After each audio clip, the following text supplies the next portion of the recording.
T-Bird fans, we welcome you to a brand new edition of T-Bird Talk. I'm Cloud County Community College Sports Information Director, Toby Nosker.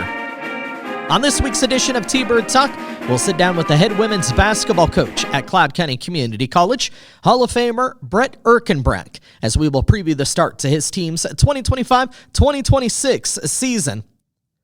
The T-Birds will open the year this Saturday at home against Concordia University JV.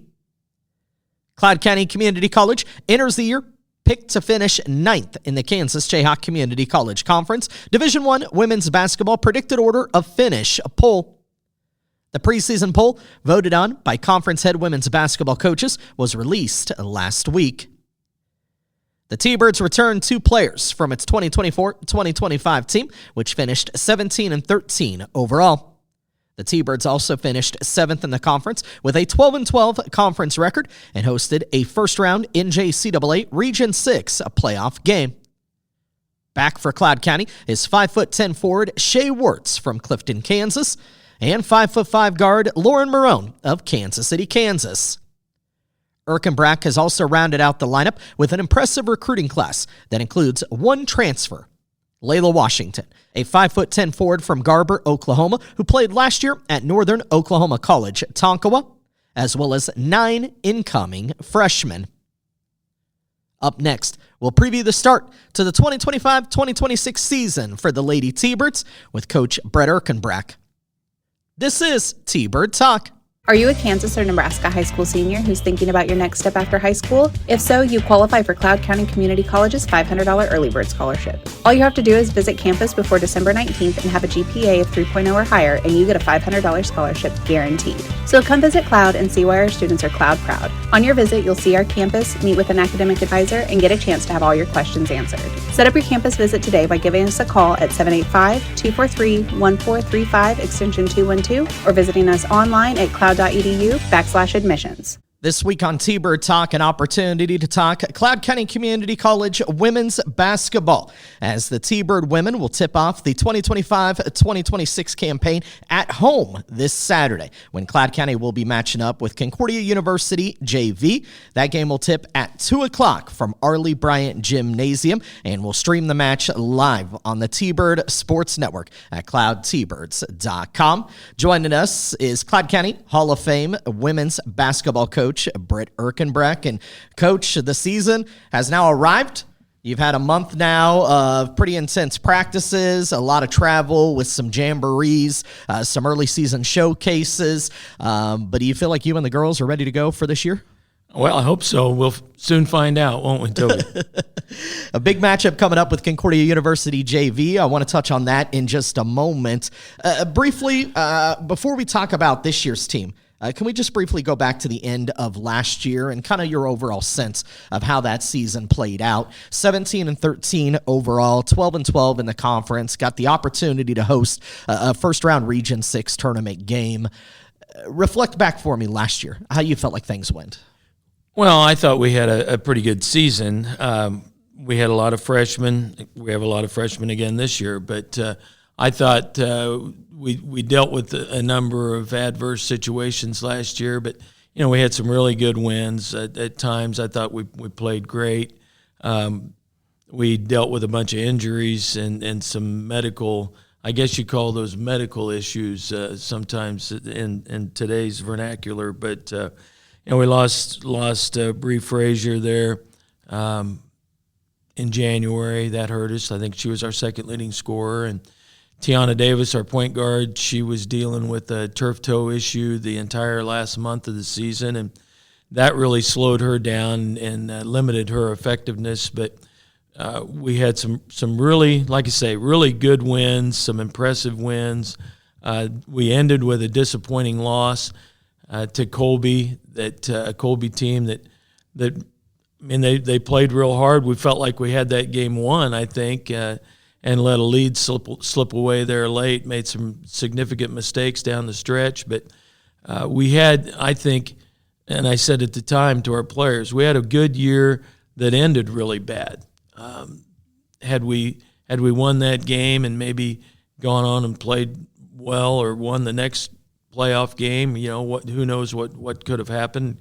Could have ended up being a great year, but for the most part, I think we had a really good year, and then quite a few disappointments after the fact, in that we lost a number of those freshmen that we were counting on having back, namely Danae Crosby and then Liliana Peterson, two of those freshman starters that had re-signed with us, and then both informed me in late June, June 19th and then June 21st, that they wouldn't be back, that they had accepted offers with four-year colleges and universities, and that was a real kick in the stomach for us from a recruiting standpoint, because we were done recruiting at that point. We had 12 people and a nice team put together, and we were in a situation where we were going to have three starters back with those two, and then Shea Wirtz, and so then we had to start recruiting again, and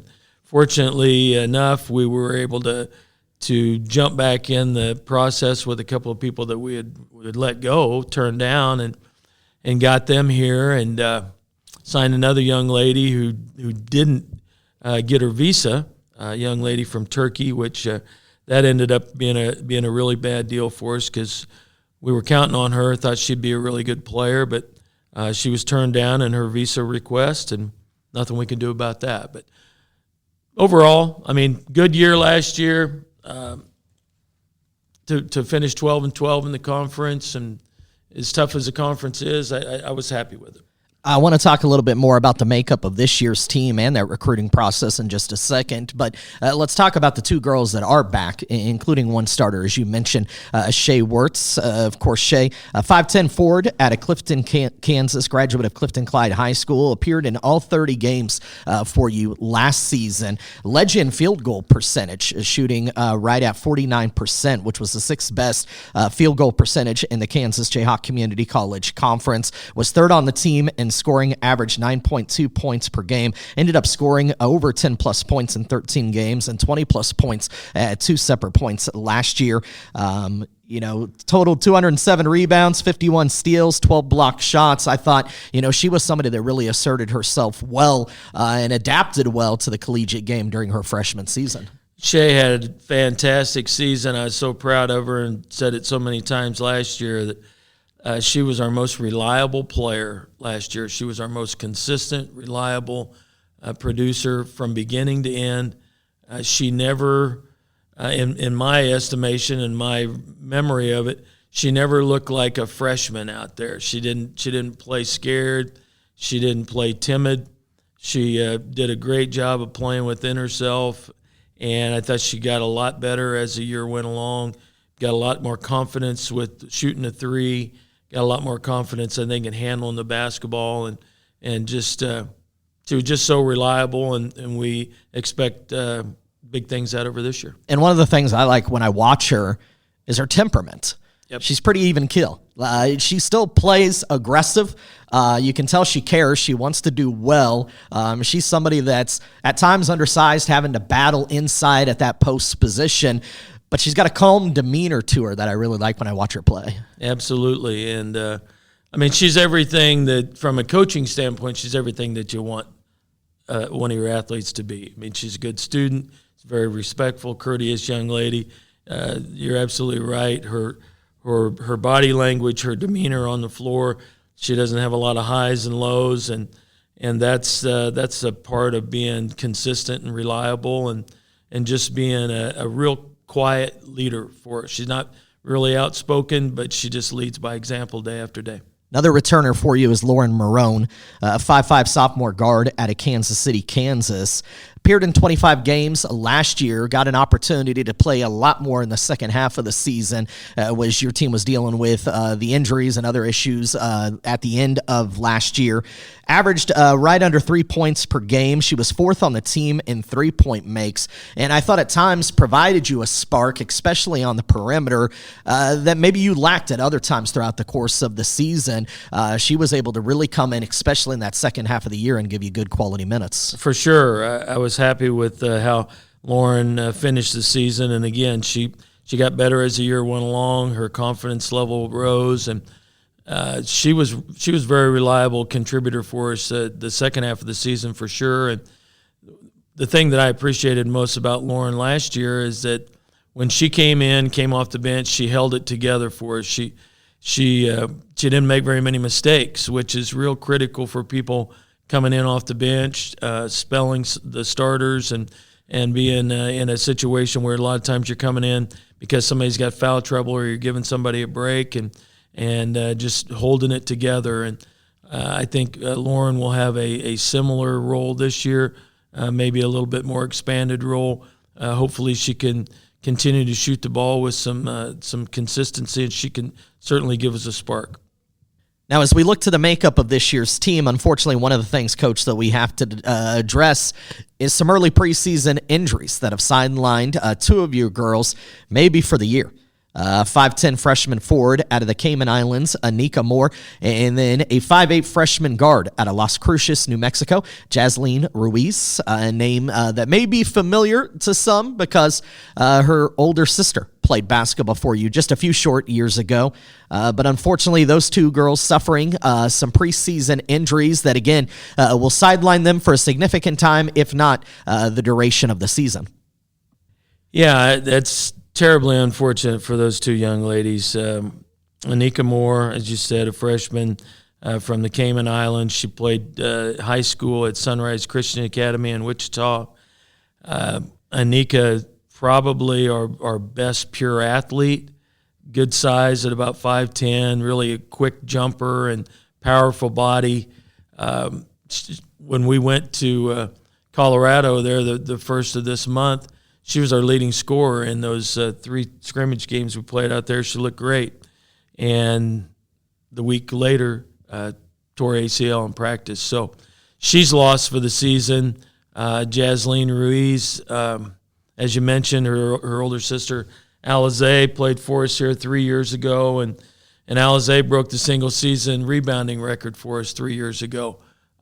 Tremendous rebounder and competitor for us. And Jasleen was a little different version of her sister, very aggressive rebounder, good defender, plays really hard, and just a terrible tragedy that happened there in practice. I mean, just one of those fluke deals, doing a shooting drill, and she goes up for a rebound, nobody within 20 feet of her, and landed wrong, and she's probably lost for the season as well. So that certainly hurts our depth a lot. Those were two young ladies that, I mean, I think both of them had an opportunity probably to start for us.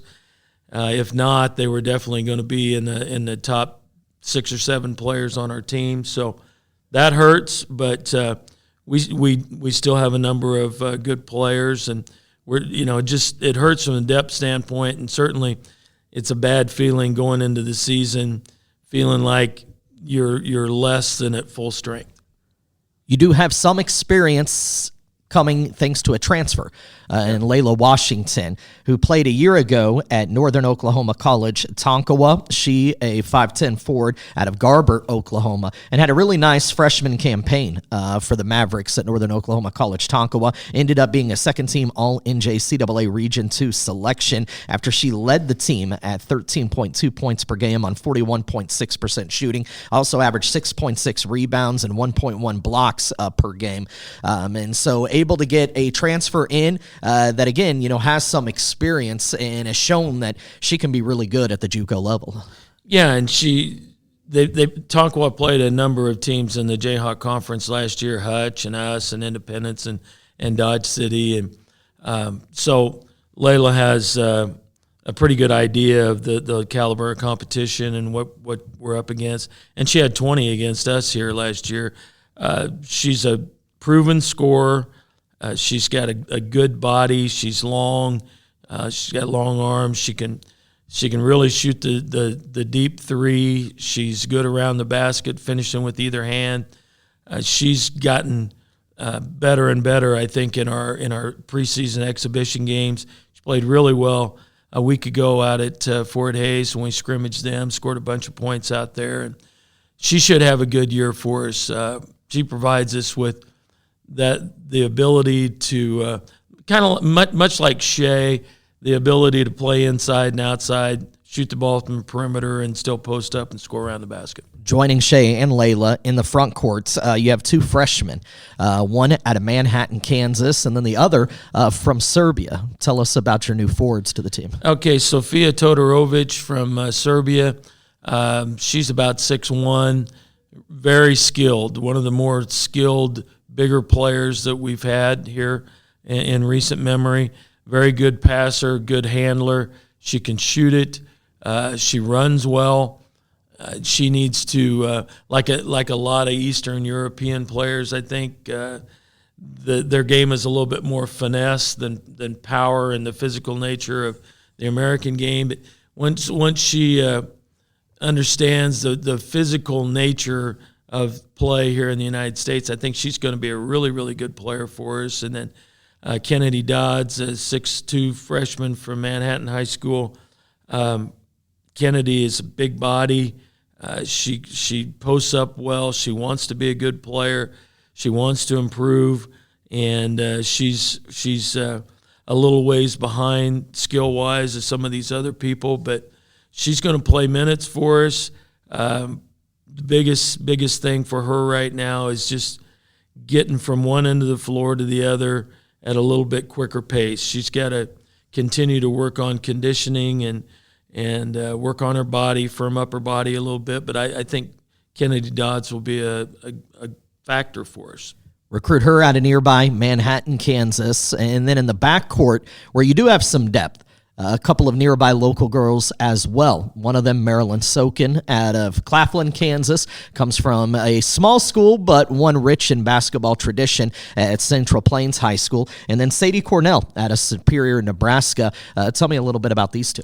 Well, Marilyn Sokin, as you mentioned, coming from Claflin, that's synonymous with women's basketball, and mainly Jackie Stiles, but also they just had Emily Ryan. Emily Ryan that just finished her career at Iowa State, tremendous career at Iowa State, and Maryland's high school coach is Pat Stiles, Jackie Stiles' dad, all the state championships that they've won down there. So Maryland comes in with a lot of good, positive experience, really good high school coaching, really good high school overall basketball experience there. And Maryland plays very hard. She can shoot the three. She rebounds pretty good for her size. She's a very aggressive player and really wants to play. And She most likely will be in the starting lineup for us. She brings a lot of intangibles. Well, I feel like every time I just walk through the gym, she's in there. Yes. She loves being in the gym. She looks like she's constantly working out, wants to be better. Yeah, I mean, she's well-conditioned. She's a strong young lady. She works hard in the weight room. She works hard at everything that she does, and she's probably a better player than what her just natural athletic ability would suggest, and that's a good thing. That's a compliment to her. And then Sadie Cornell from Superior High School lives in Guide Rock, Nebraska, not too far up the road. And Sadie's left-handed, good three-point shooter. Comes from a high school program there in Superior that went to the state tournament last year. She tries hard. It's a little different level of play at this level than the high school game, of course, but she's going to provide us with some really good positive depth out there on the perimeter as well. And then three other guards that we haven't made mention of yet. One, Kamaya Muldrow from Fairborn, Georgia. And then I know you have two other international talents that you brought in to be a part of this team that'll help fill out that backcourt depth. Yeah, Kamaya Muldrow, really excited about her from suburban Atlanta. By way of Link Academy in Branson, Missouri. She played at Link Academy the last 2 years, and that's where we saw her. And she has played great in our early season scrimmages here. Again, she was another one that played very, very well at Fort Hays State. She played well the weekend before at Lawrence at Midwest Showcase. And Kamaya jumps well. She's got a beautiful pull-up jump shot. She can shoot the three. She handles the ball pretty well. She's been able to really make a lot of plays in transition in the open floor that I think the people that come watch us will be entertained by the way Kamaya plays. I mean, she's under control most of the time, and she's comfortable with the ball in her hands. Comfortable with the ball in her hands, wants the ball in her hands, has done a really good job, I think, especially for a freshman coming in, of decision-making with the ball. And I think she's going to be a really solid guard in the Jayhawk Conference, and she's going to be our starting point guard. And then we have Jelena Jankovic from Serbia. She and Sofia Todorovic, they're good friends, played a lot of basketball together. Jelena is a good, skilled player. She handles the ball well. She can shoot it. Again, similar to Sophia, it's a matter of adjusting to the American style of play. I think, and probably adjusting to my style of play, where I want a little bit more passing and a little bit more movement than maybe what she has been accustomed to. But she's getting better, and she wants to be a good player. And then we have Amanda Michaela from Finland. Amanda is a good athlete. She runs very well. Another very well-conditioned athlete. Works hard in the weight room. She's another one, spends a lot of time in the gym. She can run all day. She can shoot the three. She handles the ball pretty well. She passes it pretty decent. She can finish around the basket. I've been really pleased with her defensive play and her aggressiveness on the defensive end. She comes from a basketball family. Her dad's a coach in Finland, and she's another one that's pretty quiet, but just does a lot of things that aren't real flashy, but just real solid. How do you feel like they've adjusted to you, not just the international girls, but the team as a whole, again, because with so many new faces, and again, there's a lot they go through that first year of college, right? All new experiences, moving to a whole new community, learning to live on their own. They still got their studies and everything they're trying to do as a student, now trying to become an athlete at a much higher level, now working with a brand new coach that they don't necessarily have a relationship with till now. Mm-hmm. How do you feel like they've handled everything? I think really well, and it starts out with having good people. I think this is a really good bunch of young ladies. They're good people. They get along well off the floor. They don't cause any trouble in the classroom or out of the classroom, on campus. They're well-respected, well-behaved, courteous young ladies. And, we spend a lot of time together. But, you're right. It's a process of getting the feeling right, getting adjusted, learning how to kind of humble yourself sometimes and try to see the big picture of what it is that we're trying to do to be the best team that we can be, while at the same time, so many of these young ladies are trying to market themselves to a different level from here, meaning four-year college or university. And so it's tough, and there are a lot of outside pressures anymore in this day and age. You know this, and we talk about it all the time, social media and this and that and everything else. And maybe sometimes it seems like everything is better somewhere else or with someone else, or this person is doing this, and what am I doing? But I like the feeling that we have going into the season. I wish that I feel bad for Anika and Jasleen. I wish we had them to start the year, but they show up every day, and they're there at practice and trying to help in any way they can. So I appreciate this group of young ladies, and we'll just see how it all goes. We got to keep growing from day one till the end, and so far I think we've made good strides in the month of October, and we'll see what the season brings. Well, and I often ask coaches too, because these girls are coming in, and right now, especially in the preseason, there's got to be internal competition, right? They've got to be competing with each other for spots and playing time, and they're all here for the same purpose, and they want to be able to compete and maybe put some things on tape, as you said, to market themselves to wherever they want to go beyond Cloud County. And eventually, some of that attitude's got to shift as the season starts now, where now they've got to be a team.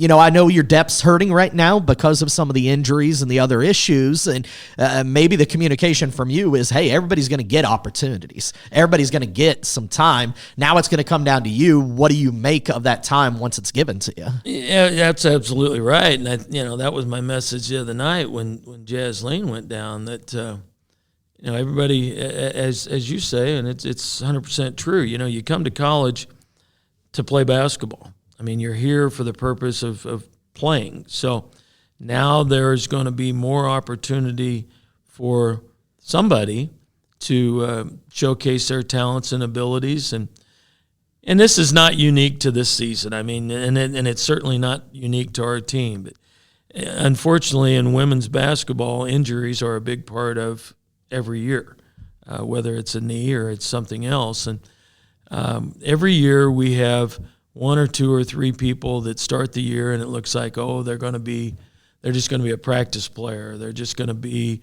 a spot player that end up playing a significant role for us, either because of injury or something happening, or just because they elevate their level of play significantly to where they jump over a couple other people. And everybody's going to have opportunities, and that's kind of one of the things that's most intriguing each year, is to just watch the individual growth, and then hopefully the team growth as the year goes along. And we say it's kind of a cliche, but it's the process. There is a process by which you get from wherever you are to the end of the season, and hopefully the end of the season we're as good as we can possibly be.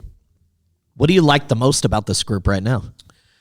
Well, I like the fact that they show up each day ready to compete, ready to get better. And I think the overall attitude of our team is good.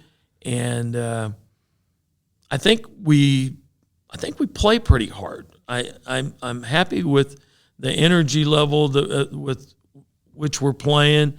I think we're learning day by day how it is that this particular group has to play to be successful. And I thought that really showed last week after we went to the Midwest Showcase at Lawrence. I thought we got a lot better from the first scrimmage game to the second. And then I thought we really competed well for the most part out there at Fort Hays against a very talented, very good Fort Hays State team who's picked to win the MIAA. We didn't have anything to be embarrassed about out there, and we had a lot of people that played very well in that particular scrimmage. So just the overall feeling about the team is good. The next question being, I don't know what you're going to ask me, but what's my concern? Okay, I got two concerns about our team right now.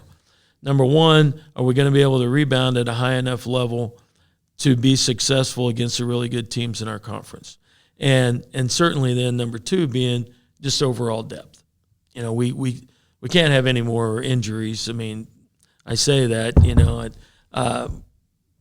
things happen along the way, but we got to stay as healthy as we can be. But even just, it's a long 4 months, right? So just sickness hits the team. That can take somebody out for a game or two. Obviously foul trouble. I mean, there's going to be, certain scenarios that you're going to run into that, again, everybody's going to get some opportunity. Right. So everybody's got to be ready to play, and everybody's got to have the mindset of preparing themselves to come in and do the job when they're called upon. And I know this first month of practices and preseason scrimmages and showcases, it's been busy, and you've had to make trips to Greeley, Colorado, and Lawrence, Kansas, and wherever that you've had to go. Do you feel like maybe for some of the incoming players, especially when you think back to, because I know you were disappointed a little bit leaving that first jamboree, which came early on in Greeley, and how you performed, but feel like you have gotten better and have done better in your showcases and preseason matchups since.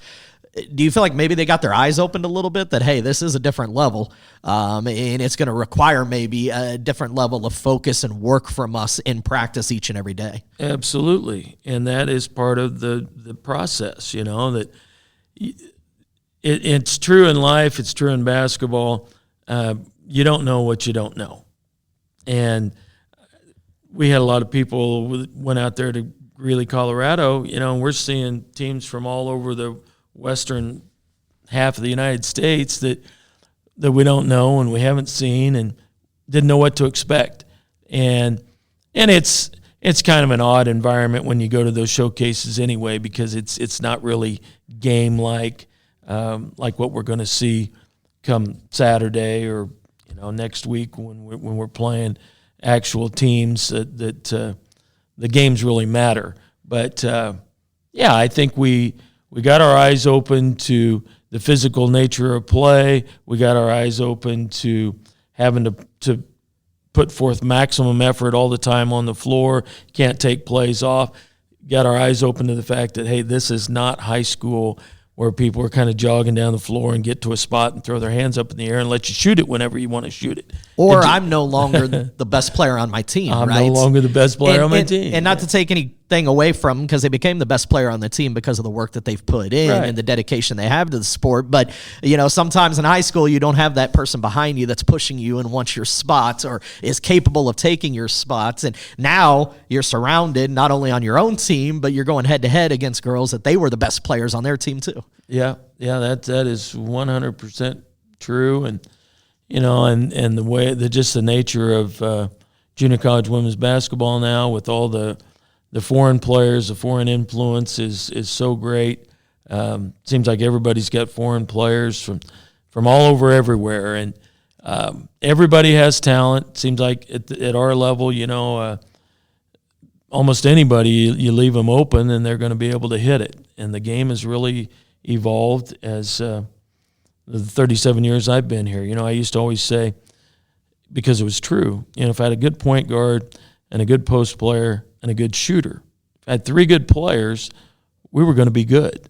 And it's not quite that way anymore. I mean, everybody's got to be able to not only score the basketball, but everybody's got to be able to guard somebody out on the floor, the way the game is spread out in the three-point line and the focus on that now. So got to have athletes and got to have some depth and got to have some skill, and everybody has to be able to understand what their role is. And I think as we go along, again, that's going to be key for us. If we can get some defined roles with each of these people, we've got a chance to be a good team. T-Birds tip off the season on Saturday, November 1st at 2 p.m. as they match up with Concordia University JV from Arley Bryant Gymnasium on the college's Concordia campus. The game will stream live on the T-Birds Sports Network at cloudtbirds.com. The team you are November 1st, hopefully you're a much better and much improved team come March 1st, as you said. But let's talk about November 1st, and I'll leave it at this last question. What do you most want to see out of your girls this weekend? Just want to see us play real hard, and hopefully we execute. And we've done a good job in practice, and we've done a good job here in scrimmages, like I've said here lately. If we can limit the mistakes that are self-inflicted, we'll do well. I want to see us rebound. I want to see us defend. I want to see us run up and down the floor and play as mistake-free as possible. I mean, we're going to turn it over and we're going to miss shots and we're going to have miscommunication on defense from time to time. But if we just keep it together, stay together, it'll be fun. It'll be enjoyable. And Concordia University JV. Now that's going to be no slouch. I mean, this is a game that we could lose, and I don't say that lightly, and I hope that doesn't happen. But they're one of the top NAIA programs in the country year in and year out. And the way NAIA is now, I mean, their varsity's already played a couple of games, so these girls are not going to be coming in here like a ragtag bunch of JV players at all. Some of these girls have already played in a bunch of varsity games before Saturday, and they're going to. And some of them are 3-year players. They'll some have of them are juniors on the 3-year team. players. They're all going to be able to shoot. They know how to screen. They know how to come off of screens. They know how to pass the ball. They'll be well conditioned. We'll have to play well to be successful. We will. Coach, I appreciate your time. Best of luck on the season ahead. We'll see you Saturday. All right. Thanks, Toby. Are you a Kansas or Nebraska high school senior who's thinking about your next step after high school? If so, you qualify for Cloud County Community College's $500 early bird scholarship. All you have to do is visit campus before December 19th and have a GPA of 3.0 or higher, and you get a $500 scholarship guaranteed. So come visit Cloud and see why our students are Cloud proud. On your visit, you'll see our campus, meet with an academic advisor, and get a chance to have all your questions answered. Set up your campus visit today by giving us a call at 785-243-1435 extension 212 or visiting us online at cloud.edu/admissions. My thanks to Cloud County Community College Hall of Famer Brett Erkenbrack for being our guest this week on T-Bird Talk. The Cloud County Community College women's basketball team opens the 2025-2026 season at home this Saturday against Concordia University JV. Live coverage of the game can be streamed live on the T-Bird Sports Network at cloudtbirds.com. The Cloud County Community College men's basketball team will open its second season under head coach Kyle Pugh this weekend as the T-Birds head to Ottumwa, Iowa, and Indian Hills Community College for the Meridian Way Credit Union Classic. On Friday, Cloud County will open against William Penn University JV. And then on Saturday, the T-Birds will take on the host school, number 13 Indian Hills Community College. Now, last season, Cloud County compiled a 14-18 overall record and a 7-17 mark in Kansas Jayhawk Community College conference play. The team drew the number 11 seed in the 2025 Region 6 men's basketball tournament and advanced to the quarterfinal round after knocking off Colby on the road to earn its third consecutive opening round Region 6 tournament victory.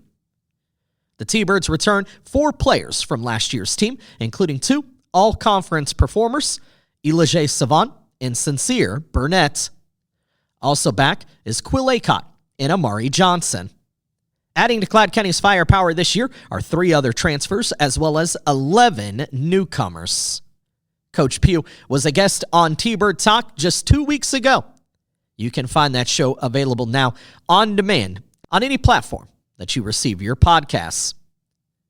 The Cloud County Community College wrestling team will also begin its 2025-2026 season under fifth-year head coach Julian Smith. The T-Birds are heading to Iowa as well, as they will compete at the Luther Hill Invitational, hosted by Simpson College on Saturday. Action gets underway at 9 a.m. The T-Birds will take part in 12 meets this season, highlighted by 11 duels, including 7 Kansas Jayhawk Community College conference matchups. A full schedule breakdown is available at the Cloud County Community College Athletic Department website at cloudtbirds.com. This weekend, the Cloud County Community College volleyball team will conclude its 2025 season. The T-Birds are coming off a 3-set defeat on the road Wednesday to Butler Community College. Cloud County has dropped to 6-27 overall and 0-15 in Kansas Jayhawk Community College conference play. They will close out the year this Saturday at number 6 Barton Community College. The Barton Cougars have won 10 straight matches and have clinched at least a share of their third consecutive Kansas Jayhawk Community College Conference Division I title following a home sweep over Garden City Community College Wednesday night. The match between the T-Birds and the Cougars is set for 6 p.m. Saturday from Barton Gymnasium in Great Bend, Kansas. And next week, here on T-Bird Talk, we're going to be previewing the 2025 NJCAA Division I Women's and Men's Cross Country Championships.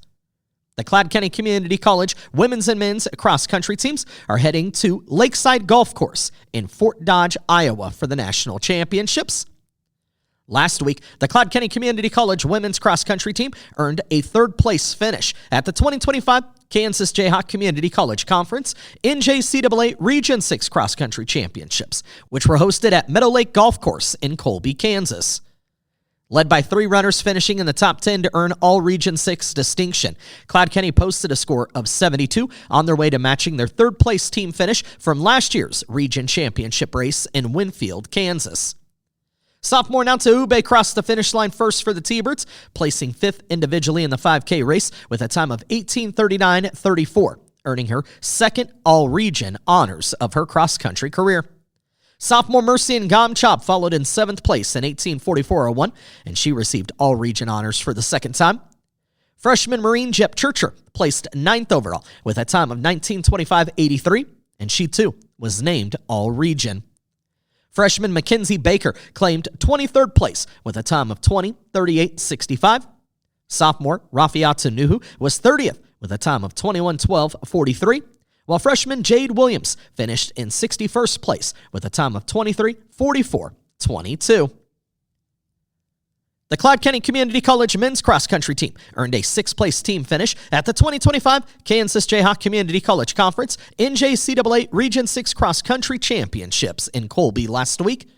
The T-Birds finished in 5th place in Division I, matching their same team placing from last year's conference championship race.